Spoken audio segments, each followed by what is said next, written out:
All right, today is Thursday, November 16th, 2023. This is the Bradenton Community Redevelopment Agency Board meeting. Call it to order. We stand for the Pledge of Allegiance. I pledge allegiance to the flag of the United States of America and to the republic for which it stands, one nation, under God, indivisible, with liberty and justice for all. Thank you all. All right, we will go into the citizen comment portion. For citizen comments not on it, items not on the agenda, I have Mr. Matthew Farmer.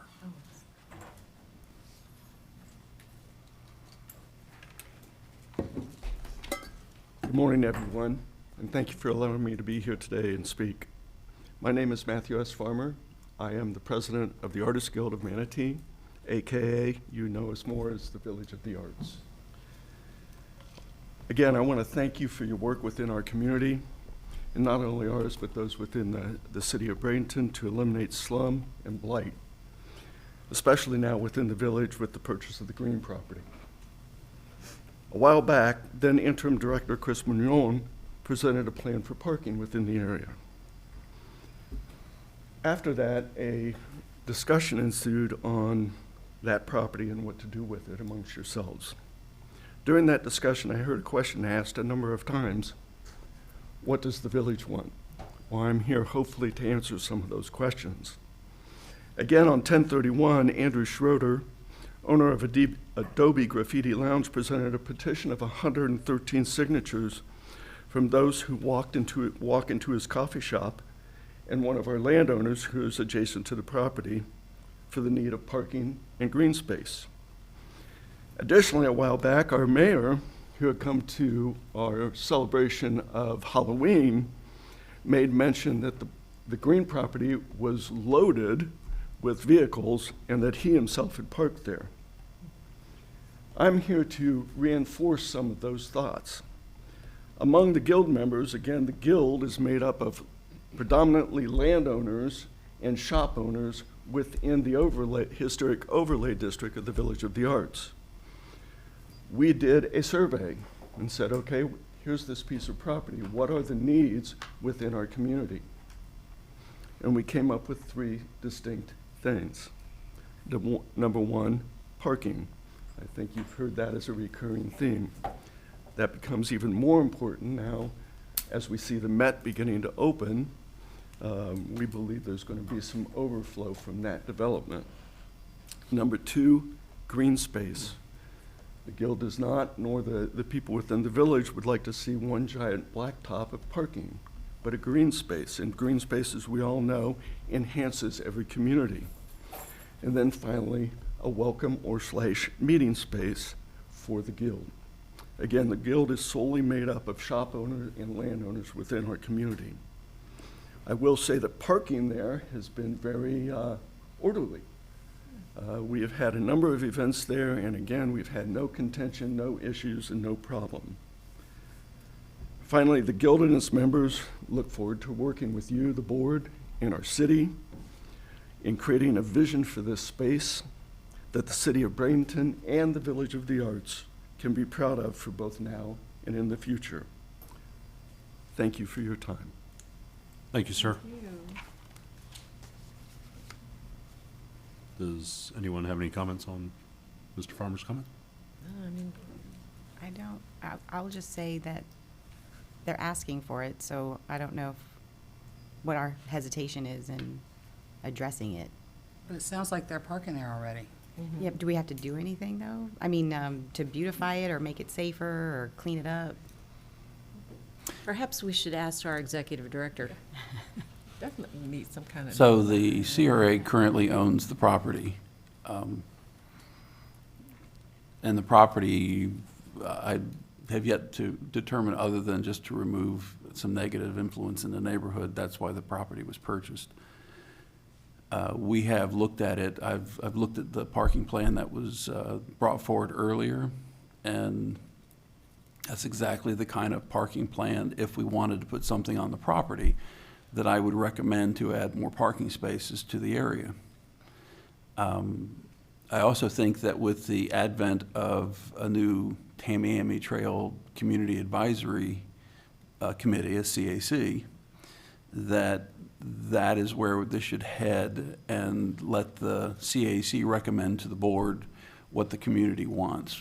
We have the 113 signatures. I've read the document completely. It was actually written to the city and not the CRA, even though the CRA owns the property. Talked it over with Public Works, sending them a copy of it because they don't have a copy of it. And, you know, there are a number of options available. The current parking plan plus some type of event space, which would require restrooms, which the CRA could do. And if there's also the possibility of creating parking in certain areas of the Village of the Arts and behind the Met, and then removing the parking off the street, and then using freebie to shuttle people from the parking locations to the locations they want to go to. That preserves the pedestrian feel of the majority of the community. But before the board makes a decision on it, I mean, I would love to make a decision on it and just start moving. But with the advent of the CAC, I think it's important to have them look at it. We can even have to create more data for you, we can even have them look at a whole parking study for that area to find out what other spaces are available for parking. And if you so desired, this would take a little bit longer, but recently I had discussions with University of South Florida, and their Community Sustainability Partnership Program is still going. And this would be a great project for a graduate, probably Urban and Regional Planning, or the Center for Urban Transportation Research, Cutter, to do a full semester study on, to give you a really in-depth parking study. So there are plenty of options, but I think with the board putting CACs in place, that if we're going to respect that decision, we need to have the CAC make a recommendation. In the meantime, the property is there. People have been parking on it. It has been a liability. That happens in every city in the United States. We did put liability insurance over the property. There wasn't any by the CRA until recently. So the CRA does have that liability protection. If the board wishes to fence it, we can talk with the planning department about how we go about doing that and comply with their rules and regulations. But it does have insurance on it, and we do have liability protection on it. That being said, as you well know, with insurance, there's always if there is a problem, there's always a payout that the CRA would have to make to make that policy go into place and cover us fully. So that's where we are with it. We will follow whatever the direction of the board is, but it's our recommendation that as we get the CAC in place, that's one of the first tasks we give that particular advisory committee, to come back and give recommendations to the board. I would think that there would be seats on that CAC available for Village of the Arts folks to sit on. So, Mrs. Barnaby. Thank you, Mr. Chairman. I did have a conversation with Dr. Burton, because I ended up driving by there one evening, and it is not cordoned off in any way, shape, or form. There's very little lighting on it. And if we are going to allow people to park on it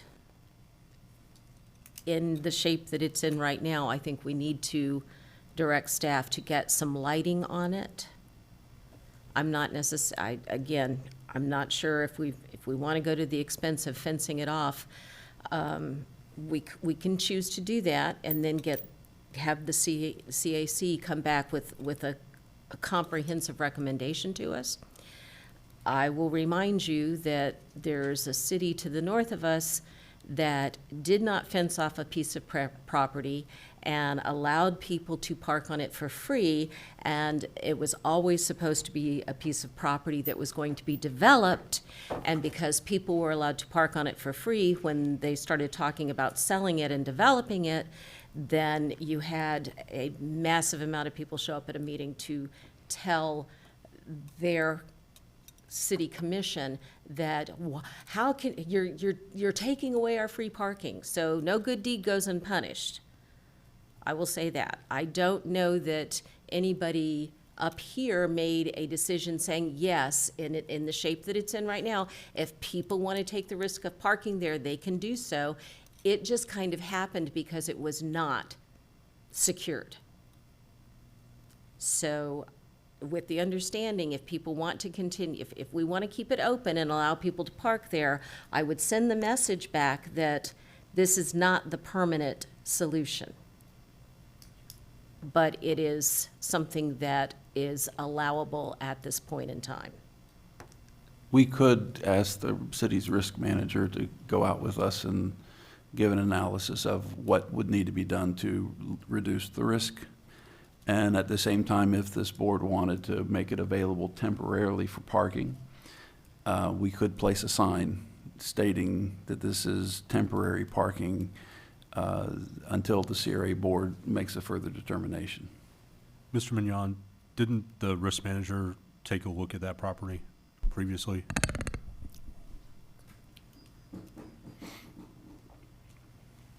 Chris Mignon, CRA manager. My recollection is that when there was an event that was scheduling to look at that property for the event, that the county administrator had gone out to the site itself and took a look at it and reported back and had some pictures to our previous executive director. That's what I recall. So I'm not sure if our risk management was out there with Mr. Perry or not. Okay, all right.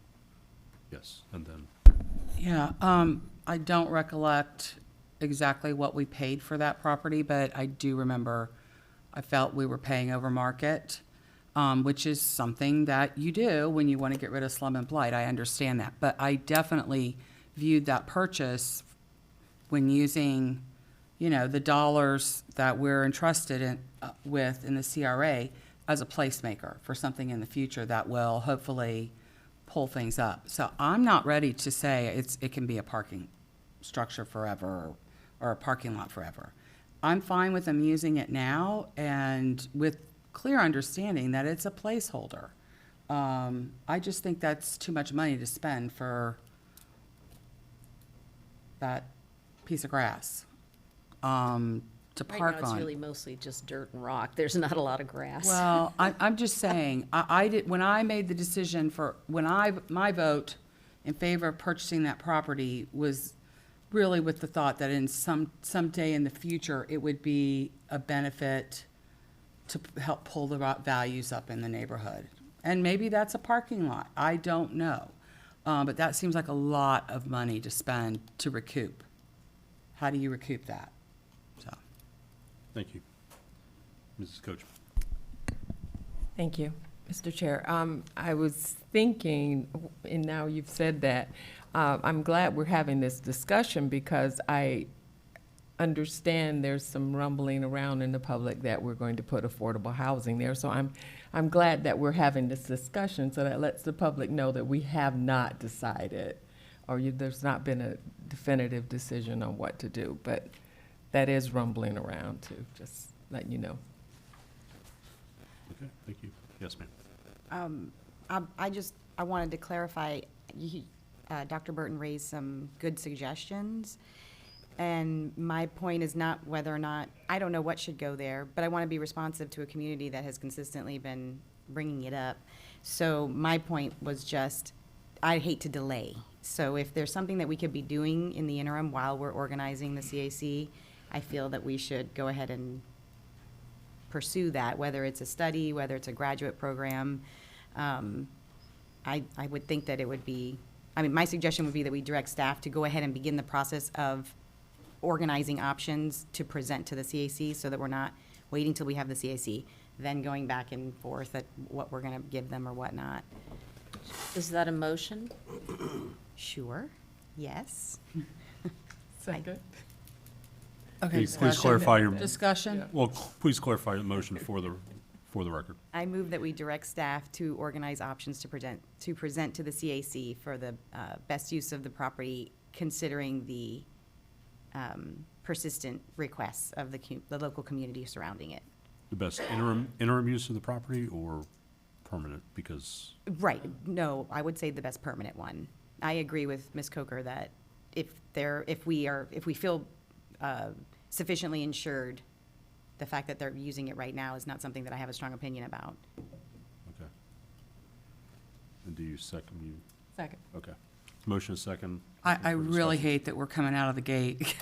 I've been waiting so long for these advisory boards, and now we're gonna out of the gate, Bigfoot them. I really have a problem with it. I feel like this is what the people, and some of the people that I've talked to that were on the advisory boards before, you know, they wanna feel like they're spending their time for real, and that they're really not just there to rubber stamp what we want. So I would like to see them come to us saying, we want to study this, this is our priority, rather than us saying, okay, this is your first priority. I'm sorry, I agree with a lot of what you're saying, but I cannot support jumping ahead of getting, because we're so close, so close. And I'm fine with them parking the way it is now. So while we're in discussion, the way that I understand the motion, it's two parts. Direct staff temporarily to make sure the property is secure, let them use it for parking temporarily. That includes lighting, which we can find some solar lighting that'll probably do the trick for us. And at the same time, move forward with the CAC as it's being created and give that as a top priority. While we're waiting for the CAC to find its seats, which shouldn't take too long, we can probably move forward with one of our CCNA contractors to begin collecting information in the area so that the CAC, because I know what the first thing the CAC is going to tell us, we need information. So we can go ahead and start collecting the information so that when they do sit, it'll be already ready. They'll probably be a little bit gun shy because they're going to be put in like, let's move forward right now. They won't have too much of a startup period, but that's okay. We put the right people on the CAC and they'll move forward. So that's kind of the direction I'm hearing from the board with the motion, and we'll be happy to do all that. And with a friendly amendment that we do place a sign on it saying that it's temporary. Absolutely. I've lived through this once before, not here. And we want to make sure that the community knows that temporarily, and that they'll have a voice in the future through the CAC to determine what the final disposition of the property is. Fair. Is that accurate? Well, I'm not sure I feel like I understand the motion now. Because Well, you I can feel like always- there's, You can always vote no. oh, okay. That's, May I? Yes. I don't want to saddlebag them with anything, but I just hate for, we know this is going to come up. I feel like that whoever we seat, it's going to come up. So I agree with Dr. Burton's suggestion that we just get the ball rolling on what we can present to them to help them figure it out, was my thought. Yes, It's not that I necessarily, to the just point of correction, not necessarily that I'm making it the top priority of their work, because I'm sure that there's many tasks that they're going to be faced with, but just so that we don't, I just am trying to eliminate delay, basically. Ms. Coach? Yes, more than likely, when the CAC is placed, they're going to want information. We're just kind of saying, okay, here, we're going to have the information for them to mull over once they are seated. I don't see it as being a hindrance or saying you've got to do this. It's giving you the information just like it would be giving us information to make a good informed decision. So the information is basically alternatives, Right. options. You can do this, you can do that. Believe me, I sat down with staff and we went over multiple options already that we know the CAC will and I think I even told you those in this meeting just a few minutes ago. The options, we need to know the options available to us. That property could be a catalyst for a bigger parking solution in the area. That it could be an event space. It could be any of these things, because this board hasn't decided what it's going to be. Remember, at the end of the day, this board decides because this board owns the property. And your CAC, we want them to come to you with recommendations ranking the top priority to the lowest priority, so you can have that information, because you'll need that information. And their information will be backed up with data, and that's also very important. But I also agree wholeheartedly that we need to let everybody know this is temporary until all of that information is gathered and the recommendations are made and the board makes a final decision. Because I have lived through this, and it is very frustrating not to communicate to all the parties, stakeholders, that this is temporary. And we even need to look at curb cuts to make sure that people aren't driving over full curbs to get onto this property. So we will take care of all that, and we will get the CAC together, and we will collect the data, and we will bring it back as soon as we can, thoughtfully, to the board to make a final decision on the disposition. And the only other thing I want to say, and this was something that, and this comes from personally having like a aha at some point, that CRA is more than just the village. And I think you need to be listening to the voices, because some of them, they're not very loud voices. And at one point, I kind of did a, wow. So the village has very loud voices, and that's great. We love it. But we have to consider the others too. And that's the CAC's. Exactly. Exactly, yeah.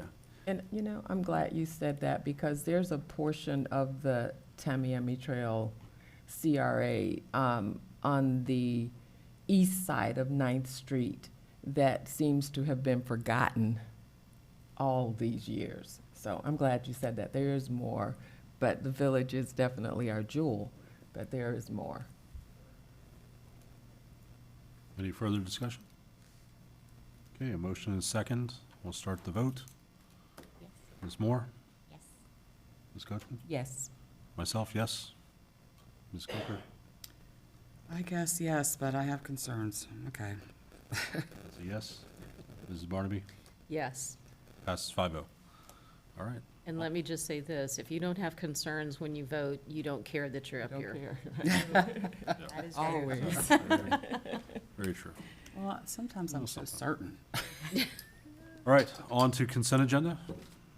Does anybody have any discussion on that prior to anybody wants pulled before we take a motion to approve? Move to approve the consent agenda.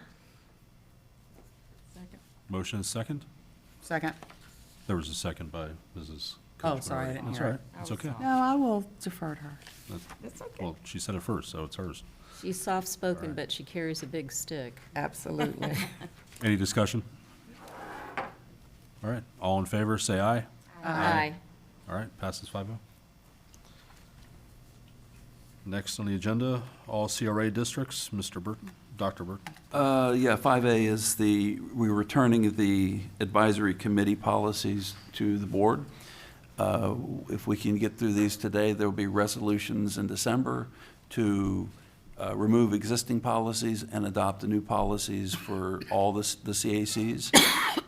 In the meantime, as we are moving forward to expedite matters, we will also use the city's volunteer board application to for any folks that want to join a new CAC, and also have the existing members of the existing CAC ported over to the new CAC for Central. So what you have before you is a copy of what we came up with from our last meeting with your recommendations, and you'll see that they are they're highlighted in yellow. Thank you. Has everyone had a chance to review? Mm-hmm. Any questions for Dr. Burton or staff? Just so you know, this is not part of the CRA plan, and if these need to be updated at any time, you are free to update them. So this isn't one of those locked-in forever documents. If we will find amendments that we need to place, and we'll bring them back as needed. So it's a living document. And should we come to, we have so many people that want to be involved, would it be easy to separate them, divide them by CRA? Because right now, we're combining the two, right? Are we doing two separate CACs? We're doing. Well, we already have one. Yes. We're doing two. Oh, okay. I Two wasn't separate sure. CACs, yes. Okay. Well, good. Yes. I think that as long as We have enough. Tamiami can fill it, I know the downtown will be okay, but we need to see how Tamiami does. And we can make adjustments. I had to do that in Tampa. We can make adjustments if needed. So, but at this time, we're pushing for 3 with 5 members each. Okay, so you just sent, did I only get one? Oh, For some reason, I only saw it's- one policy. It's one policy But it's the for all. same, okay, Yes. that's where I was getting confused, Right. okay. Under member qualifications, I do see it highlighted that live or work in the appropriate CRA area. And in parentheses, where possible, a minimum of 1 member of the CAC must live in the appropriate CRA area. I just wish that was a like mandatory kind of thing, but I get it, how it's worded. That was placed to make sure that there was at least one resident. Again, the board makes the final decision, and it could be all residents, it could be, downtown is gonna be a mixture, I'm sure. But this board is the final arbiter of who sits on these CACs, so you do have final say.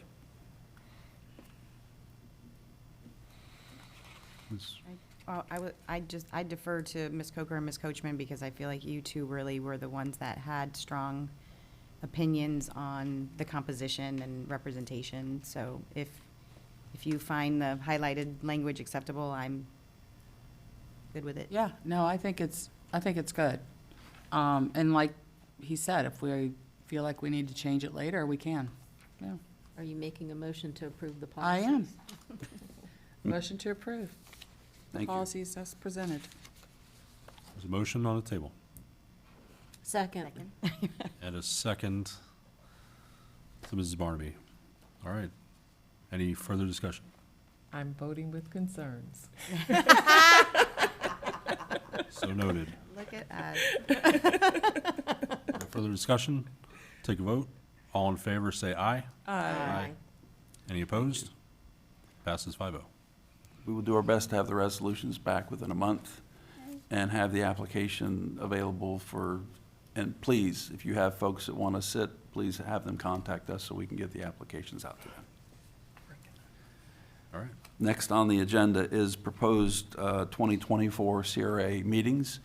This also is a living document that can be changed and amended as needed. This is just a preliminary as November of 2023. This also was vetted with our folks that do the recording to make sure that their schedule works also. So if you'd like to, we'd like to move those forward so we can get those on the schedule. So we're doing them all on the same, wait a minute. Yeah, Mr. Chairman, I had a question because trying to look at these, the way that, some of the green ones appear to have yellow ones over them, but then there's also a yellow one. Do you want us to determine, are we saying that we're going to go back to having our meetings following the council meetings, or are we going to do it the next day? That's an option that's open to the board. Yes, and the reason why we did that was because, and it's only been a few meetings with me, but the CRA meetings tend to be shorter now. And it's an option for you to have everything at once, or you can make it over 2 days. That's for you to decide. Thank you. Is there a train coming? I mean, I prefer having them on different days. May I? it's not really necessarily the length of these meetings. It's sometimes the length of the other meetings, and then you're just, kind of going through the motions. Mrs. That's Coachman. I know it's a schedule thing for Ms. Coachman. Is it working out for you like this? Yeah, that's what I'm about to say. Last time when I voted yes to have them on separate days, it was because I knew what was the majority of the group, but in terms of personally, it would be better for me if it was on the same day. Taking 2 mornings out of my week at the school, that's my only opportunity to have parent conferences and IEP meetings and any other meetings with teachers. It's the only option I have. And I had already discussed with my department that please don't schedule any IEPs that will involve me on Wednesdays. And they had finally gotten that down pat. But they were then scheduling on Mondays, Tuesdays, Thursdays, or Fridays. So I have been running into a little bit of a problem, but I will go with what the majority of the board decides. Well, I mean, I agree. I think, I like the one-day option. I think, let's just say, we're able to collaborate a lot better, I think, in our other role as council members, and with those meetings tend to run a little smoother. And I like to think that these run pretty smoothly, and that we don't have to worry about Bill Ackles being here to keep the air on at 6. If we do it all in one day. Mr. Chairman. Yes, ma'am. My only concern about having it on the same day is I think it is crucial to community involvement to have a time certain. In the past, when they would say it would be following the council meeting, you would have people sitting here all day waiting for the CRA meeting.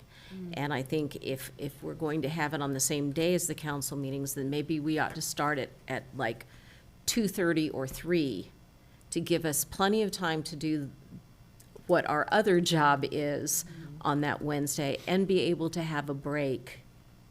So again, I don't have a problem when we do it. I just want to make sure that we advertise and it is out in the community that we have it at a time certain, so that we're not having citizens and other stakeholders coming in and waiting all day because it doesn't know when it is. And that's what's noted at the top of the, handwritten in there, green, which will be on the same day as council meetings, 3 p.m. CRA meeting starts.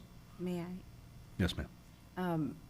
Ms. Barnaby, do you have a sense, or anyone really, as to whether or not the all-day is a hindrance or a help to people that do actually desire to engage and attend both meetings? Is it easier for residents to come on 2 separate mornings, or is it easier for people to spend that day? I can't offer an So you opinion on that. I just felt like when I first got back on the council and we were doing the CRA meetings like 15 or 20 minutes after a council meeting, and then if we wanted to have vigorous discussion, there was times that we were meeting from 8:30 until 3 or 4 without a break.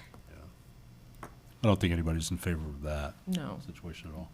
Yes, Mrs. well, Coker. what about if we did, Pam, what about if we did the different day, but did it at the 3 o'clock? My problem is having an entire day and having to get a healthcare provider. I understand. It's And just that's, work I mean, on- because that, you're talking about, and they don't provide it in that Again, amounts of I will time go for with me. what the majority of the board is. Well, I the can't. majority doesn't have the issue that I have, but I'm trying to, You're yeah. right, and the majority doesn't have the issue I have. But if it would be best for the public and best for the board, if we want to have them on separate mornings, that's fine. It is. So after school isn't work for you? It's a little harder for me to get in place afternoon, because then my day has already started rolling with the school, and sometimes it doesn't roll as planned. So, but it's totally up to the board, the majority of the board. If you had to have it on separate days, is an afternoon or a morning, do you have a preference between those two? Whatever's the majority of the board. No, afternoon is not a good, well, it's probably, I guess, better than 12:30, because then I can still have my meetings, but I also have other responsibilities the rest of the day. One more time. I'll just say then, for just so you guys know where I'm at, is if we're, kind of polling the board. I don't have a preference, and I'm pretty flexible. And, as long as when I put it on the calendar, it's on the calendar, and I work around that. So I just let you all know that I do not have a preference in this regard. Well, I would say I'm in the midst of trying to get new healthcare provider. What, but And- would morning or afternoon be best for you on the different day? The problem I was having is that they wouldn't show up. Oh. That's the problem. So now I have no one. So Okay. I'm in the process dealing with the government. So what, does it work best for you? to Usually have they them only in the give me 3 mornings? hours, though. Usually they only give me 3 hours, so But, I mean, is it morning that's best for you? whatever I schedule. But then when they don't show up, that's when it, Yeah, I totally understand that. And I don't have to get coverage for my groups. I just have to make them up on some other day. But again, whatever's the majority of the board, because I don't want I anyone know, to and be. so I'll figure it out. So I don't do it- want anyone to be seriously inconvenienced in any way, and I understand your situation. I was there some years back. So if you wanted to stay, if that's Well, best for you. this year worked, I wouldn't say, this year, I appreciate it, but if you want to, let's go ahead and go back and see how if I can get it worked out. Like I said, I'm in the midst of trying to schedule all this, so as soon as I know, I'll know. I strongly care about how this, what this does to you. Aw. So morning or afternoon on the separate day, but let's just keep it on Thursday, because then I'll get them in the pattern. And I'll get myself in the pattern. If someone wants to make a motion on whichever direction you want to go, let's get that motion on the table, please. One more question. Yes. Pam, is there a different time? I mean, would it be better at lunchtime for you, so you could do morning, or no? And then I would possibly have to Yeah, go to school, come here, go back to No, school, no, depending. okay. So one of the other. whatever works whichever best for you. Whatever. But okay, if I had my druthers, I would say afternoon, but 3 o'clock Is 4 o'clock better? I don't want to do that to any, is that, I'm good with it. that's too. Whatever you, seriously, you're accommodating me, so I will, Okay, and then let's think about the public, 4 o'clock. That could be helpful. It might be, you think? All right, 4 o'clock. Well, let's, Give it a whirl. please spell out exactly, if you're making a motion, please spell out exactly when you want to have the meetings. Me? Whoever's making the motion. I'm a little hard pressed on how this is, but If you want, so let's, do you want them on the same, okay. I move. Does anyone make a motion saying that we want to have them on the same days as council meetings at 4 PM? No. Did we say that? I thought we Did said. we? I'm- yeah, I thought we went with I'm- the We other went day. with this separate day. I have no idea what Okay, we're talking I'll about. I'll make a So- motion that our that we Follow, have, just follow. that we have CRA meetings on a separate day from council on Thursdays Which would be the dates at noted, 4 o'clock the dates that have been noted on the Yes, calendar. in yellow. Okay. 4 PM. That's the motion. That is the And I'll motion. make sure I go to let my dog out. There is a motion on the table, 4 PM on the Thursdays as noted. Mr. Chairman, Yes, ma'am, sir. Oh, I just want to clarify that these are dates that are suggested dates for the Thursdays. I believe we're going to look at doing one meeting a month. So it wouldn't be, like say March, it wouldn't be the 14th and the 28th. You would have Correct. the flexibility on which day you would want. So we're looking at doing one a month, and then if we have to do special meetings or anything like that, we could do that. This is the 1969 Mustang all over. All right. What I mean by So- that is that was the car that had the most options ever that you could possibly consider when you ordered it from the dealer. Okay, so are you Alright. wanting it to be the second week of the month or the fourth? Is that why you picked these dates, or? Right, because it's an option, but we're. But now he's saying we're only gonna do we're one. focusing on one meeting a month for the CRA. So if we're not gonna have them on the same days, let's just look at the February example. If the option was the 14th or 28th on the same day as a council meeting, that's now off the table. So the date they're recommending is the 29th, which then, I'm assuming, would then be March 28th, April 25th, May 23rd. We'd only have the one in June on June 13th, one in July on July 25th, one in August on July 29th, September 26th. I'm guessing October 31st again. Oh, Happy holiday. Okay, so I think you're saying the fourth Thursday of every month with an option for any special meetings on the second week of the month, Yeah. second Thursday of the month. That pretty much is what it was, the fourth. Is that okay? Sure. Yes. Yeah. Oh, and I'll just note that if, Always 4th, just for the record. well, I was gonna say, for the Halloween, especially since we just mentioned yeah, it, the 4 o'clock for people like me who may or may not be. Oh, he's right, it's not always. It's not a good idea to have, Halloween anyway. Right. So I like that suggestion, actually, because I think it does help maybe the public and ourselves know that it's just the fourth Thursday at 4 PM. Actually, it's the last, Oh, okay. because there are a couple that have 5. Good catch. In the October meeting, we purposefully pushed it to the following week because that's the FRA conference. Ah, okay, They good, conflict. good, That's good. smart, yeah, okay. I'll just, it'll just be a pizza night. Mr. Chairman, yes, we will bring back the calendar for you. And what we'll do is we will, now that we know it's a Thursday at 4 PM, except for October, we will put in the 30th, which is a Wednesday, which will save Halloween for folks that need to have their kids out. And Well, we'll, it's not only that, many of us are involved in organizations that do events that night. Our police department does events that night. that's fine. Crime and Stoppers does events that We'll night. move it to the 30th, and I don't want anybody thinking I'm taking my 30-year-old children out.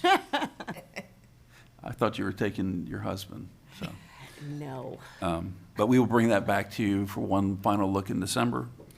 And, but we've got the information we need. Clear as a bell. Fantastic. Thank you, sir. No problem. Lovely. All right, next on the agenda. Next on the agenda is item 6A, Community Redevelopment Agreement. We're going to ask that this be tabled until the next meeting. We want to sit down and review with the attorney the contract. We also want to invite the artist to attend the meeting, hopefully. He can be here, and so we can have a photo op with the artist and the contract. But we are asking that we bring that back on December.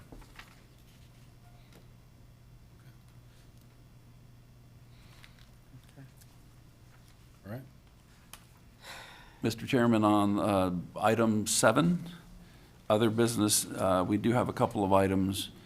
First of all, you've all received a copy of the draft for the community redevelopment grants. This, just to be clear, is one document that serves all CRA areas, so we don't have to have 3 separate documents. It's broken up into 3 groups, which are aligned with our new CRA plans, which you'll see the references in the footnotes at the bottom to the plan itself. It's broken up into, it has the same definitions, and I will note that on page 1 of definitions, we do define affordable housing for the CRA. So, and that does include everything from extremely low at 30% area median income all the way to moderate workforce, which is 120% area median income. So we are setting the tone of what that means. I'm just making a note of that. You'll see that in every document we produce, by the way.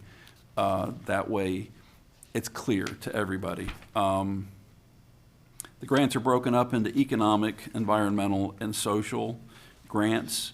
Economic grants, just for the record, are redevelopment grants, which will take the place of the facade grants and storefront grants and restaurant grants. This grant is interior and exterior and is tied directly to the value of real property increase by the activity. It's a one-size-fits-all for commercial.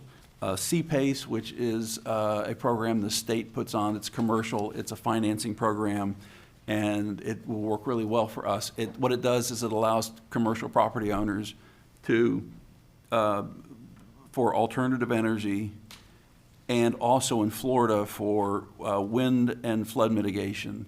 And it's a really great financing program, especially if you own the building. We're going to partner along with that for a CPACE grant to encourage folks for resiliency and conservation against and mitigation from hurricanes and also from energy. Future land use and zoning, we've talked with the Development Services Department. If you have a legal nonconforming use and you want to convert it, the CRA, in the CRA areas, the CRA, it's a grant to pay for the fees to bring your nonconforming use into conformity. Windows, doors, and roofs, this is primarily for residential. Actually for residential and commercial. Urban tree canopy is basically grants to plant trees in the urban areas.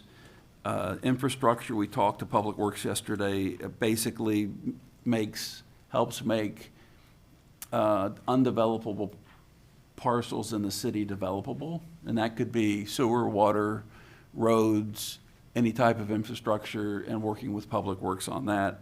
The social programs, coastal tourism, historic preservation, public art, the tourism tax match, which works with the tourism board from the county, micro-mobility, which is basically focusing our freebie urban transit services directly to a point for a certain period of time.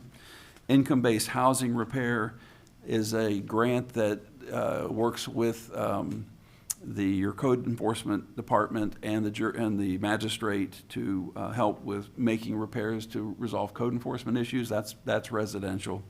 Our PACE is the residential version, which would encourage folks to go to and help with impact windows, flood, and basically help with our insurance rates in the city of Bradenton.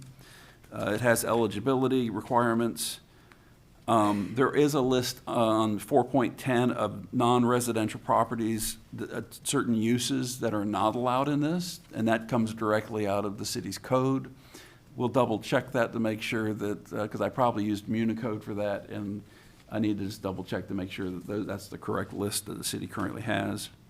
And then policies in general. Then it breaks down which boards that the city currently has, and the new CAC board will review these for you. Obviously, historic preservation would go to architectural review. Public art would go to the public art board. The tree and landscape preservation board would look at the tree canopy, and we want to bring recommendations back to the board. And there's also, based on the city's purchasing policy, if the grant is less than $25,000, it will be administrative, but anything above that will come to the board. And that's following your existing purchasing policies with the city. These are not the only grants that we can do, but it's a really great start to give a wide scope based on our CRA plan and the statutes. And we are doing our best to use other city experts, such as the building official and the planning department and the police department. There's for SEPTED grants to help with making sure that accountability is in place, and also that the work is done before we issue any funds. So this hopefully will open up the scope of your grants and align them with your plans and get the money out into the community to help with what you want. Please read this. If there's a grant that you don't want, then we need to discuss that. These are all at the board's discretion. There's also verbiage in there that says that at any time the board may cease the grants, and that any grant that is currently offered, as long as the party that has it continues to do the work, they will get their grant. But it does give the board the ability to stop them at any given time. We're doing our best to give you as much flexibility as possible to address the needs that you see and the CAC. And when the CACs are in place, we will be happy to take these back and review them with them and see if there's anything else they would like to add. This is not in the CRA plan. This is a subsequent document to the plan, which means you can change it on the go, on the fly. So this will get, and we do have money in all three budgets to line up with these current grants. Don't know what the demand will be for them, but as time goes by, we will bring that back to you also once we get this information out. Like I said, these follow the plan. The plan follows the statute. It was asked in a meeting, how are you going to make sure that the work and the money you spend follows the statute? This is how it works. Your documents are referenced to your plans and your plans to the statute. The attorney also has a copy of this and will be reviewing it. And if you have any questions, please stop by the office. This is just for your review, and we're trying to get these things in place as the plan comes into place. Also on that note, we will be sending out the mailers required by statute to the taxing authorities for the new plans. We are aiming to have the first reading by the City Council in December. And that would mean that the second reading would be in January, and then we would then go to the Manatee County for their review time. And it's a maximum of 60 days and to get our new plans finalized. So working with the attorney on those documents for the City Council also. After we get the grants in place, we will start working on the large redevelopment incentives and bring those back to you also. So all of these policies go into place so that the money can move quicker from the CRA into the community for what you want done to redevelop the area. All right. Questions of Dr. Burton on that topic? I just have one. So when you said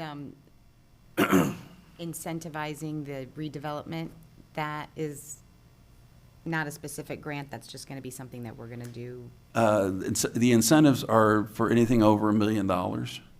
And that would be for either a new construction or a major redevelopment of an existing building. There are two types of incentives. One incentive is to entice the private sector to invest in an area that they normally would not because of the conditions of the area, which is usually slum and blight. That's called the pork chop incentive. The other one is an incentive like for downtown on the waterfront to get the private sector to do things in their development that they normally wouldn't do in their development. It's not to get them to come here, but it's to get them to maybe put solar on their project, or to use low impact development to put in things that are above and beyond what their pro forma would normally require them to do. It may be to have the first floor built out of concrete with the rest of it being framed to protect from flood. And maybe they normally wouldn't do that, but we encourage them through incentives. All the incentives are self-funding, which means that no money is given until the construction is completed and it's on the tax roll, and the project actually funds itself. So no money comes out of the existing trust fund. And usually they're spread out over a period of time. That's usually longer than what I think you're used to. It could be from anywhere, it could be up to 15 years. And the board will receive a cost-benefit analysis showing how much we expect to make off the project, how much the incentive is, and what the net benefit to the CRA is after the incentive. So that's what the incentives will do. May I ask one more? Yes, of course. What about incentives for smaller projects or smaller businesses in certain areas? Do we have? Yeah, for smaller businesses, the grants are in place, and some of these grants can go into the hundreds of thousands of dollars. And that's why the grants are much easier for smaller businesses because it's a one-time payout. It's immediately paid out once the work is completed. It's not over time. We are discussing whether the grants can overlap each other. For instance, a public art grant on a redevelopment grant, so that the redevelopment grant pays for the actual improvements to the building and the business, but then they want to put a mural or something on the building, they could apply for 2 grants at one time. That moves the money faster to the public, smaller businesses. Most smaller businesses aren't looking at investments over $1 million, but we do have them for both. We're also going to bring you a rent incentive that we were talking with 26 West, and I'm sure some of the other incubators in the area will be interested in this, to help fill retail spaces and commercial spaces in the CRAs. We'll bring that forward also. That'll be one on its own because it's not really a grant. It's not really it's an incentive, but it's not based on brick and mortar. It's based on you pay your rent for the year and we reimburse you part of it. And it's a sliding scale that goes down as time goes on, but we want to fill up existing commercial spaces. And that would be an interesting one that I haven't thought of yet, which is if a restaurant wanted to come into town and they wanted to use the rent incentive and then they applied for a redevelopment grant to help put a kitchen in, that's the kind of thing that we would bring back to the board and give you those scenarios so you could tell us how you would want to see them done. Any other? Did you have anything? Okay. No other questions? All right.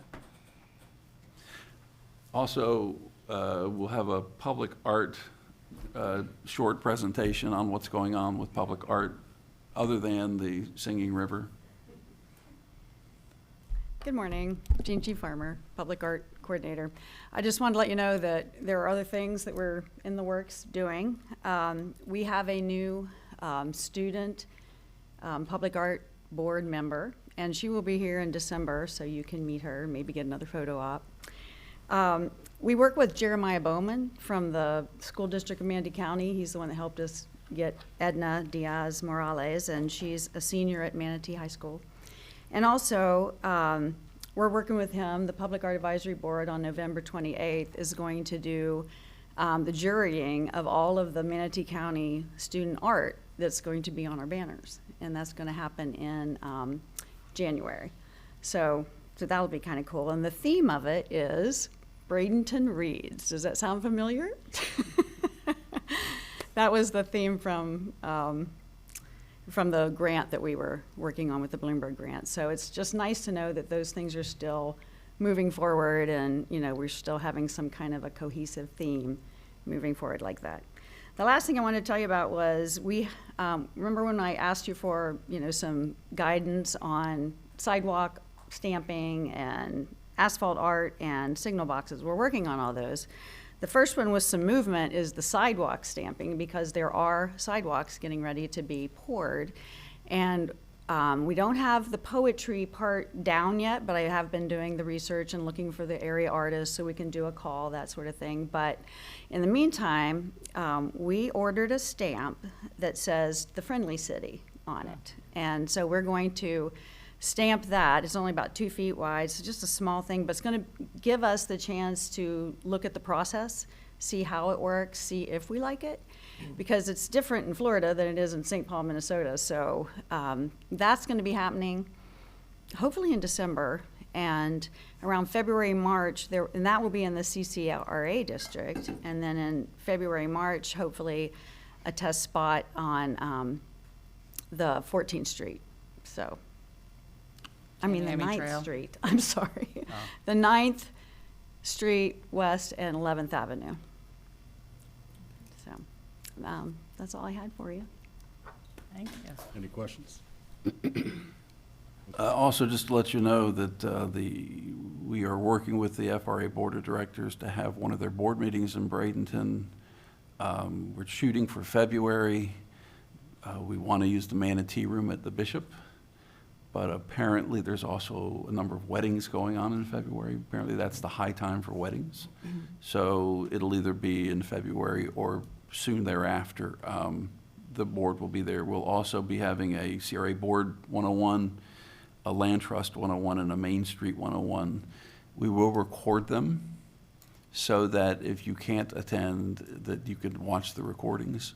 Those will be mostly all-day functions, and they won't just be for the city of Bradenton, they'll be for the Tampa Bay area. Two last things. One, just to note that it's a pleasure to have the EDC director for Manatee County, Sharon Hillstrom, in the audience in the back. In my past dealings in Manatee County, we had an excellent relation with the EDC, and hope to continue to have one in the city of Bradenton. Yes, she's saying yes. And finally, Chris, do you have anything that you need to bring up? Because I'm going to bring up something in a second. Like to get a photo op. We wanted to have the new Bradenton CRA police officers here, but they'll be here in December. I think all 6 of them or so.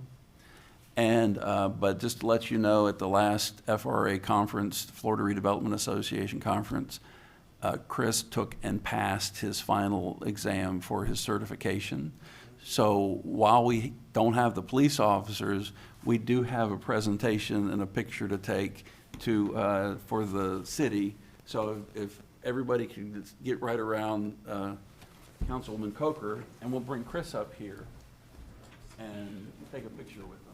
You guys want to get in on this? Chris in the spot right now. It's your day.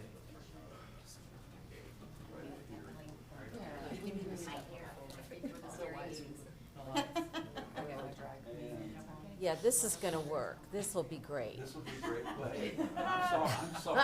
Take a knee. No, it's okay. I'll just move over here, and people will think I'm angry with Mrs. Coker. It's great. All right, Chris. Yeah, we can open it. You're going to have to do a little. You want to, here.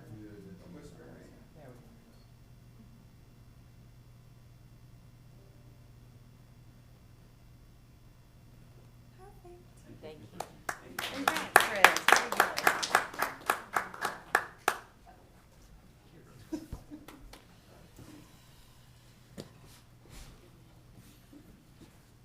Anything else, sir? I think that's all we have today, unless any of the board members have anything. Anyone on the board have anything to bring up? I do. Okay. Mrs. Coachman has the floor. I didn't have the opportunity to sit with you and get any updates, but I do have a major question because I'm getting a lot of calls from citizens that live around Love Park. I'm not getting as much for MLK because I guess they pretty much don't know where I live, but Love Park they do. I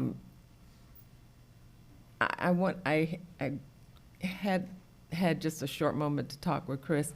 The security company that we've been using that is supposed to be making trips around, I know it has been quite beneficial for the parking garage in any of the downtown or I guess Riverwalk things, but I'm not necessarily seeing it being of benefit for the CCRA.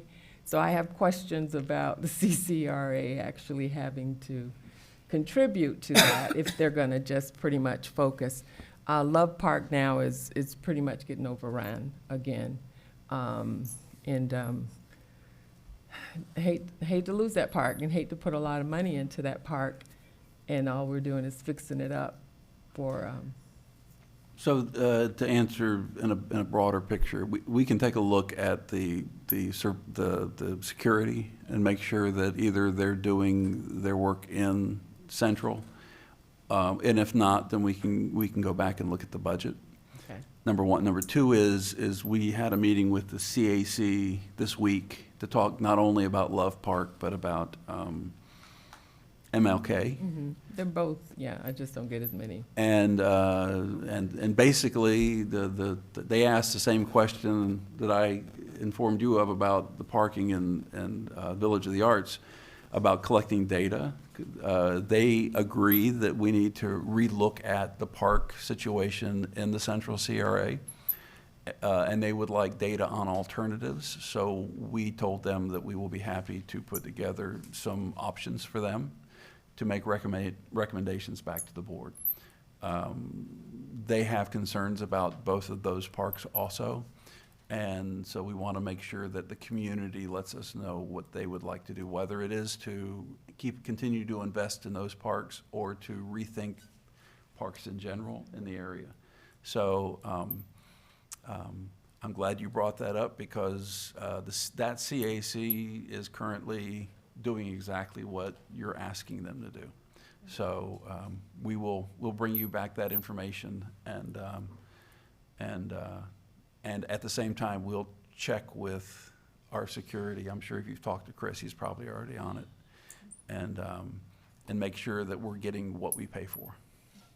I do want to make note, though, that our CRA community policing officers are on it. They are doing an excellent job. They're doing the best they can. It's just sometimes, I guess, it's just too much. It's too much for, the numbers, but they are doing the best they can. So just so you know, with the new grants, there is a SEPTED grant that we've met with the police department, and it may require that we help them get some. They have currently one SEPTED professional. It's not. It's an attainable certification that we would want them to have. But this would be for commercial and for residential too. SEPTED is crime prevention through environmental design. This is the ability to help prevent or displace crime just by improving the environmental conditions, cameras, lights, landscaping. There's a whole science to this. And this would be a possibility for us to offer grants to both residences in areas that have high crime rates, or businesses in general, to work with the Bradenton Police Department to help improve the environment to displace crime. And when I say displace, you're not going to get rid of it, but we can displace it, give it to the sheriff, and let him deal with it. So that's on its way in the grants. So that is a way we can help address safety without having to purchase more police officers and have a more long-term sustainable Give them something to work presence. with. Absolutely, absolutely. So, and if they decide to keep the parks where they are, then believe me, in the design, we will include the PD to make sure that they have a say in exactly how it's designed, so that it helps prevent crime in the future. I want to say this. I understand that there's some talk about maybe relocating Love Park, or I'm not sure about MLK, but I just think a redesign is really what we should be looking at, as opposed to eliminating it from that area. I think a redesign and all the things we've been talking about would be quite beneficial in making that a different place to be. Thank you. On the heels of that, I would also like to see those kind of, if to the extent that we're moving in that direction for Mineral Springs Park, because I also get many calls about crime and undesirable Which behavior. park is that? Mineral Springs. The Riverwalk, the Riverwalk, east yeah. side. Because it's further It- east it- than that. Yeah, Yeah. I believe it's in the CRA. So It I guess my question is, that's a brand-new park. Mm-hmm. And if I'm understanding that, you're saying we redesign the park so that it will discourage crime, correct? I'm saying any park that we invest in, we redesign it, we include the police department in it to reduce Well, we crime. just built this park. So I guess my question is the additional the people that we hired to go and discourage it. Is that not working? And which park are we talking about? Mineral Springs? Well, any of them. I mean, Well, if that, the nice thing about any park is you can have septed analysis done on it without having to completely redesign the park itself. Adding in features can be done at a minimal cost, but at the same time, any park that the CRA decides to invest in the future. So if we decide to create a new park 5 years from now, that it'll have a septet inspection on it. I'm not saying we're gonna go back and tear down the parks that the CRA just built. Okay? All I'm saying is if there's a crime issue at an existing park, it serves us very well to partner with the police department to come up with options to invest in the park. So please do not misunderstand. We're not talking about removing a park and building a new park on a new park. Just want to make that clear. So if there is a crime issue there, and we'll talk to the police department, they know better than we do if there's a crime issue, where the crime issues are. And we will work with them using SEPTED to come back. But at the same time, we will work with the CACs before they come back to this board, because that's what this board has directed us to do. That's why the CACs exist. So. Yeah, to be clear, I had already addressed the citizens that live near the parks complaints with the police department, and on the city side with public works signage, that sort of thing. And cameras are coming, so that the residents in that immediate area are looking forward to that being helpful.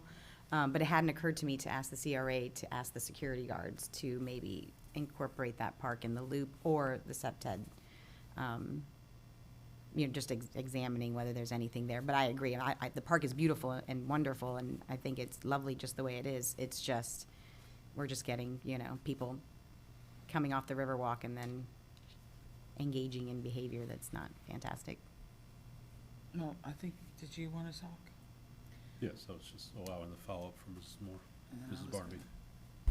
When we voted on the Riverwalk, that was one of my requests, that it would be SEPTED evaluated. It has probably taken longer to get the cameras in than anybody liked. But the other thing is if someone sees something, they need to say something. They need, when it is happening, they need to call right then, rather than getting upset, waiting, and then downloading on one of their council members. They need to call. I think they have. They do. I mean, at least this particular couple has called, and that was one of the things that I was talking to the police department about, was response times, because they had some concerns that, because the nature of the behavior is potentially transient, there's, if there's not an officer there immediately, they'll just wander kind of off, and then you can't find them and whatnot, so. I think that I think that the police department is on top of what they can have control over. I don't have any issues or concerns with their performance. It's just, I think, manpower time, right place, right time. Anything we can do to, help them, basically, support is really where I was going. So just so you know, if we're asked to look at a park or any public facility because of crime, the first thing we're going to do is go to the police department and ask for the crime data to make sure that what's being related back to us through the community, through this board, lines up with the data, because the police department might look at the crime data, which is based on the reports that they generate, and they might say, we don't have a problem at this location, and we'll report back that information. Now, that doesn't mean that there isn't crime there, because a lot of times people don't report it to the police department so it can be recorded. I agree that it does need to be, if there is an issue, it needs to be reported to the police department so they can record this, so we get a more accurate vision of where crime is in the city. And that's how we can surgically use our money to help them to come up with ways to reduce it, or to at least mitigate it, or just displace it. So I wholeheartedly agree that, you know, for the police department to give us accurate information, they have to be given accurate data. And we encourage that also. So, but you will receive the data, and